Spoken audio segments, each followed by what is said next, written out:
Hey guys, welcome back to the channel. Gabriel here. Today we'll be exploring the world of Cort guitars. In particular, this beautiful instrument, the Cort X700 Duality II. I've been meaning to try Cort guitars out for a long time, even though I played a lot of their instruments. I played a lot of Ibanez produced by them. I played some Squires produced by them as well. And as a lot of you know, they're one of the largest guitar manufacturers in the world, producing over 1 million guitars a year. So chances are you also played one of their instruments as well, or guitars produced by them in the past. What I do in my channel, I put together an instrumental track. I go through the different positions, try to play as many different musical styles as possible, anything from rock, metal, to bluesy lead playing, some clean examples as well. After that, I provide and play back the isolated guitar track, so you have a sense on how these instruments sound on their own. On the second half of the video, I'll go through the specs. I'll provide my general thoughts and opinions on how these guitars feel to play, how they sound to me, and how they are in terms of the QC, in terms of quality.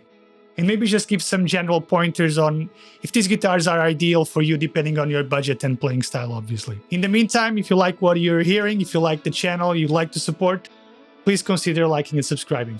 Thank you so much, guys.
What did you guys think about these guitars? Does it sound good at your end? Just drop a comment in the comment section. I'm always very eager to go back and forth with you guys.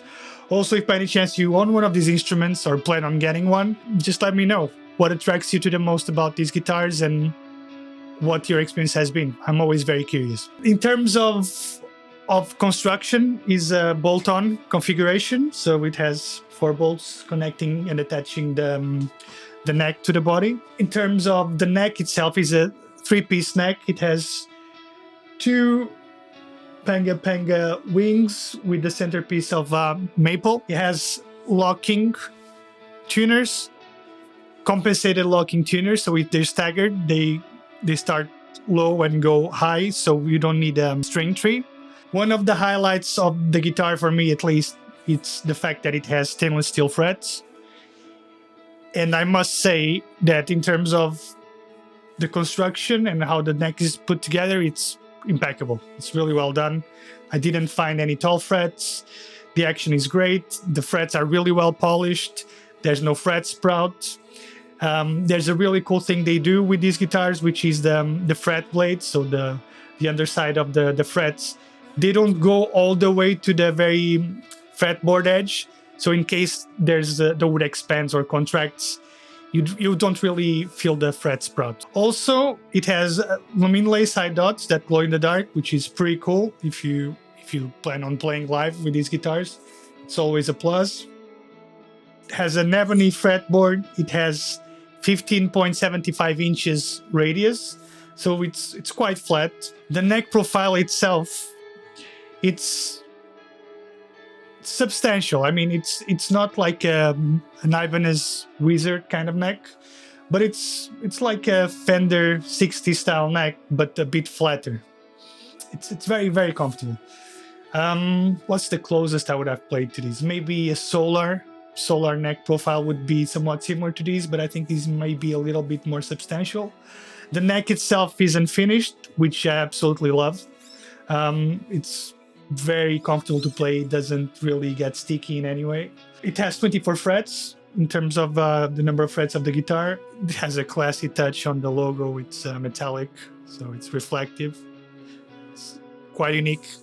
It's not something I'll probably go for on every guitar, but it looks cool on this instrument. It goes well with the hardware. The heel joint, it's not the easiest access I've ever experienced. I think my Ibanez AZ is somewhat similar to these.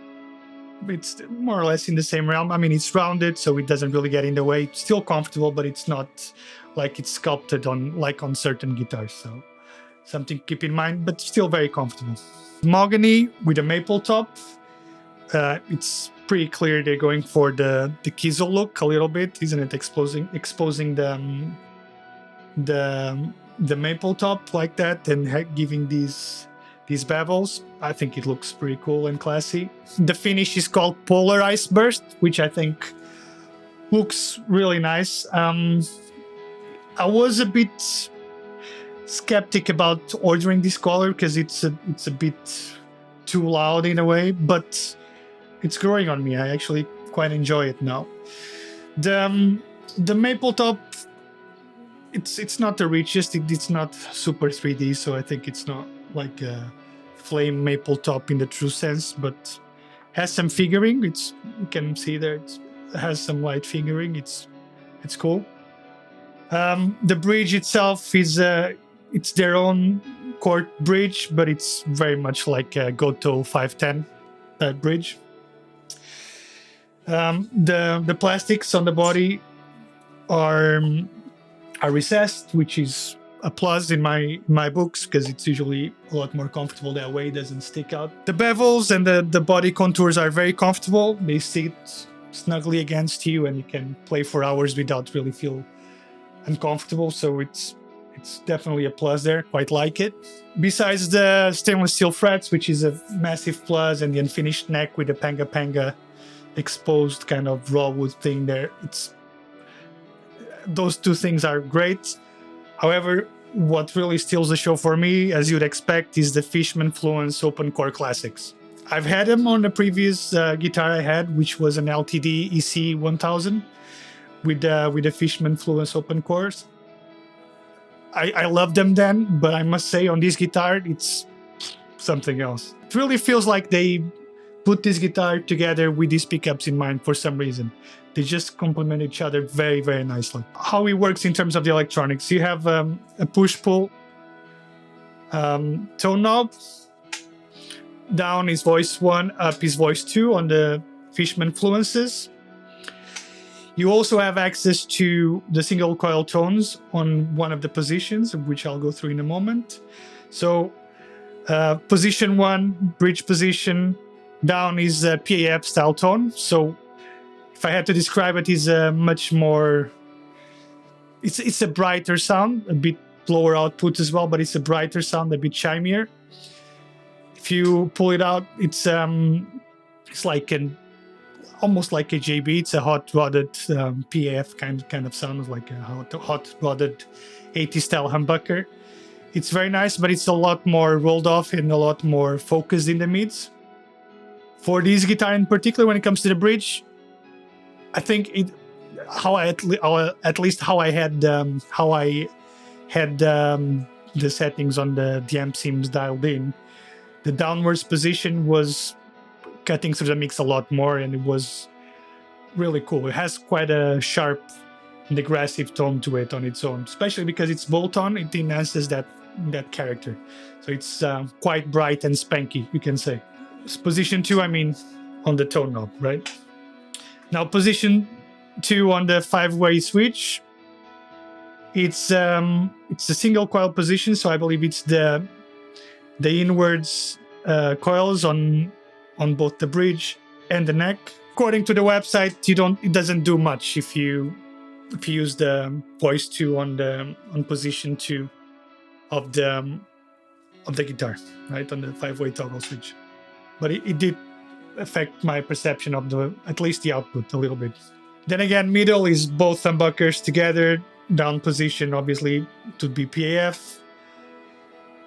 Both with the tone knob pulled out, it would be the hotter output.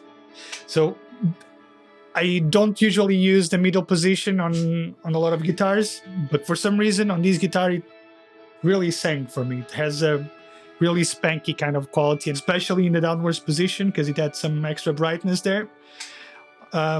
Outwards as well on voice 2 was very usable. I quite enjoyed it. Now position 4 on the 5-way toggle blade, it's not a single coil voicing the way they did it. It's basically the neck pickup, but with added brightness. So that's something unique. I really enjoyed the tone. I mean, position 4 on this guitar is one of my favorite tones. It's very bright and very chimey, but very full sounding. Even for rhythm work, it's fantastic. I mean, for something like polyphy and things like that, definitely a tone to consider. The neck, voice 1, it's very chimey and bright. Voice 2, it's more full sounding and slightly more tamed in the highs, not as bright and as spanky. Obviously, being active pickups, they're quite a bit less noisy than a lot of passive pickups, but it's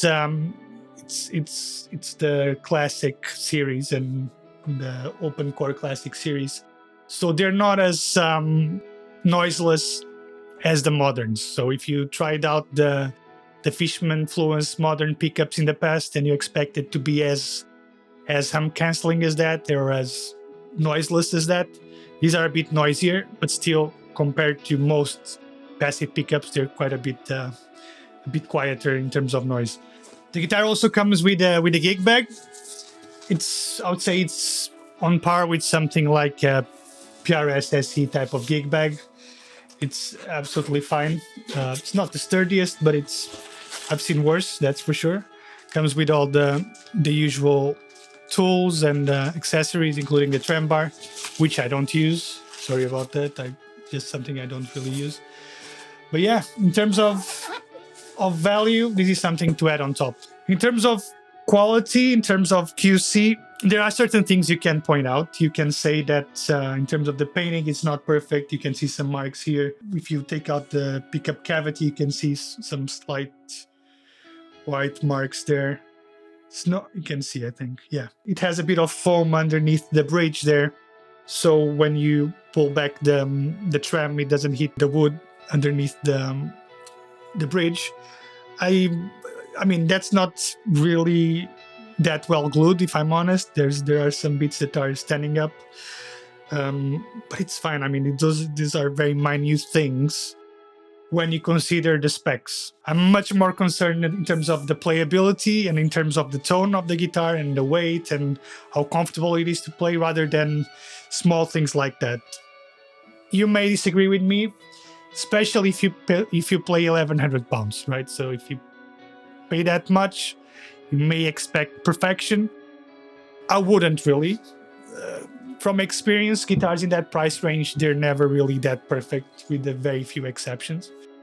I see, especially post the 2020 event that we had that lasted for a few years, QC tends to be a problem in a lot of ways for a lot of companies. So this guitar was made during that period. I believe this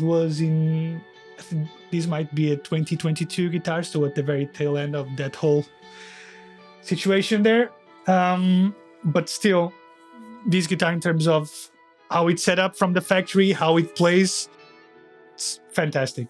Really, really well done. The action wasn't super low, which I appreciated. Was like a low medium action. So no fret buzz, rings for days, and there are quite a few sweet spots in terms of the notes starting singing on the fretboard. Just yeah, I love it when that happens on the guitar. Maybe these high D on the B string, yeah, just always sing. The B string in particular, it's very singing, but obviously that differs from guitar to guitar and the setup as well. But had quite a few sweet spots of that happening on this guitar, which I absolutely love. Going into the value and how much I paid for it, I paid £430 for this guitar, straight from Thomann. It was a no-brainer. This guitar, I think it retailed at one point for around £1,100 or £1,200. Now it may be slightly cheaper, but here in the UK, you don't see it going for £430. You see it going for at least double that or even more. Now for £1,100, I think it's a great guitar. If you don't consider small tool marks here and there, if you just focus on the playability, the tone, and the comfortability, it's just fantastic. Who this guitar isn't for, in my opinion. If you're into a Les Paul or if you're into vintage style guitars, maybe this isn't the right guitar for you. I mean, if you look at the colors, if you look at the headstock, looking for a vintage style instrument, maybe this is not the guitar for you. Or maybe this may be a cool guitar just to add to your arsenal and to add something different to what you already have. Even if you already have guitar with humbuckers, if you already have a guitar with single coils, these are very unique in terms of tone and what they do. So I wouldn't just say it's one would exclude the other. If you already have those covered, I would still give these pickups and this particular guitar a try because it really highlights the versatility and the quality of this pickup. So I'll definitely give it a go. So what did you guys think about this guitar? Is it something you'd purchase? I mean, it's hard to say no when the price was as low as it was for me. Hopefully there will be more deals like that in the future. If you see them going for a reasonable price, I'd definitely grab them out. They're fantastic for what they are, and at their price point, they compete with anything else out there, really. I've played guitars in that same price range that wouldn't hold a candle to this particular instrument. So don't let the brand itself, Cort, which is not a household brand name, don't let that deter you from trying them out. I think they're really good for what they are. Thank you so much for spending the time with me. Please consider liking and subscribing, and see you on the next one. Cheers, guys.